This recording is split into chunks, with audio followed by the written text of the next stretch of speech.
just to summarize. So it's very easy to invalidate when the other person's experiences are different, or they're expressed in a way that's not accurate. Okay? I don't know, do you ever do this? You come home, you've been away someplace on holiday for a long weekend or something, you come home, and maybe it's the winter, your flat's very cold, or it's the summer, it's very hot, right? And you're hot, your partner's hot, you look at each other and say, oh, yeah, I'll turn on the air conditioning, or it's cold, and say, I'll turn up the heat. It's very easy to validate, right? One of you goes, the other one's, oh, yeah, and goes and turns up the heat. It's very easy, right? But what if, like, wait a minute, I'm comfortable. Do you have thermostat wars in Israel? This is a big issue in America. Thermostat, we call them thermostat wars, right? One person's cold, turns up the heat. The other person, 10 minutes later, whoo, goes, turns down the heat, but a little too far. The other person, I'm cold again. Oh, damn it. And then goes and turns up the heat a little more. You know, it's like, it's ugly. It's terrible. Okay. All right, so the goal here, our main target, just to make this a little overly simplistic, is to help one person lower his or her arousal and be more accurate in expression, and then help the other person validate. And because it's a reciprocal process, a transactional process, it doesn't matter where we start. So we can start by helping somebody validate valid things even when the other person's being inaccurate and dysregulated. That actually can work, because if you get validated when you're dysregulated, it helps bring arousal down, which is pretty good. Or you can help this person reduce his or her arousal, be more accurate, and then it makes it easier for the other person to validate. All right, so, yeah. Yeah, okay. Psychotherapy, if the therapist is validating the patient, that means something significant. What is he supposed to do? For example, should he say, I have a mistake, or I need to put attention, or should he go around?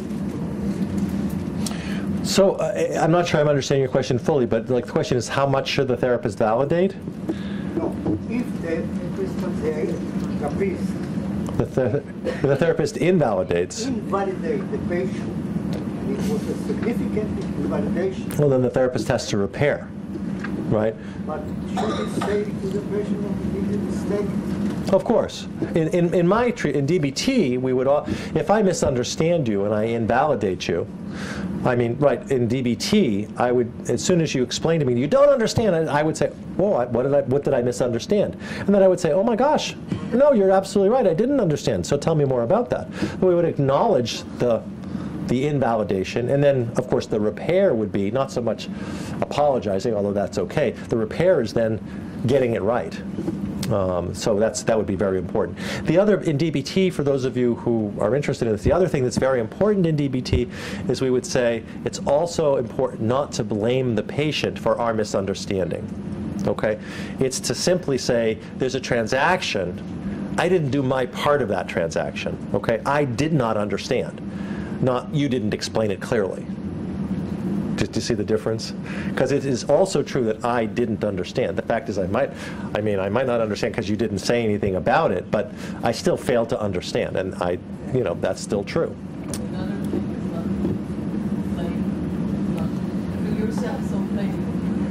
Oh yeah, there's no place for blame in here whatsoever. No judgments, exactly.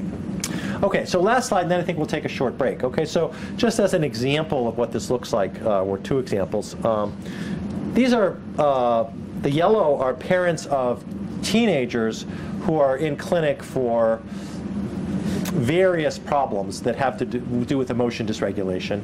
And then the blue are matched samples of parents and kids who are not chronically dysregulated. And as you can see, in the yellow, the parents of the clinic kids, the dysregulated kids, are less validating and more invalidating. And these are rated by non-partisan observers, people who don't know anything about the families, okay? Now, just to be fair, we're not blaming the parents. These kids are also, the kids in the yellow, are also expressing themselves less accurately. than the kids in the blue who are expressing themselves more accurately. So there really is this reciprocity. And we see it in partners too. This was a study of depressed partners in couples, adult couples, and you can see the yellow are the partners of depressed patients and the blue the partners of non-depressed patients. And you can see the partners of the depressed patients, okay, the yellow are less validating and more invalidating, okay?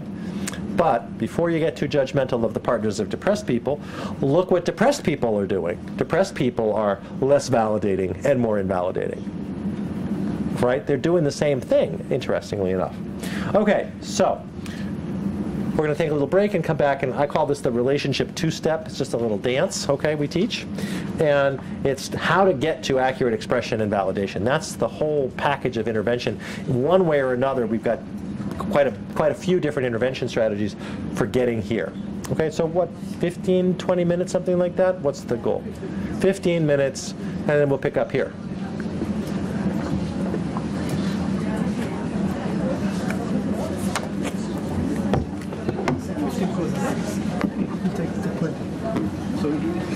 That's like, yeah, you said say 15, it takes 20 or 30. I was just saying that we went through it.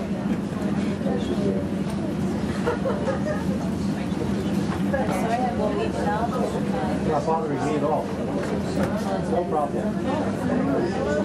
I hope it makes sense. You don't use too much.